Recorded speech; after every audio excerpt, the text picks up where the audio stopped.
কল্যাণপুর বাস স্ট্যান্ডের পাশেই এই যে ময়লার ডিপো। এই যে দেখেন রাস্তার প্রায় অর্ধেক জায়গায় এই ময়লায় ফেলার। এই যে এখন প্রায় 2টা বাজে, মানুষের চলাচলটা এই রাস্তা দিয়ে বেশি।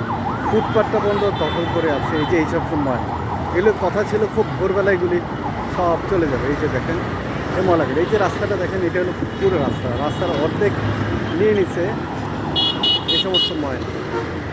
এই যে ময়লা আবর্জনাগুলো আছে, এই ময়লা আবর্জনাগুলো, এবং এই যে এই ডিপুটা দেখেন, এই যে ডিপুটা, এই যে এখানে ময়লা, ওই যে ভিতরে এই ময়লা আবর্জনা একদম রাস্তা, ফুটপাথ কোথায় ফুটপাথ আছে, এই যে ময়লা আবর্জনা, দুর্গন্ধ এখান থেকে লক্ষ লক্ষ মানুষ যায়। এই যে ময়লা দেখছেন, এই হলো ময়লা, এই যে এইভাবে ফেলে রেখেছে।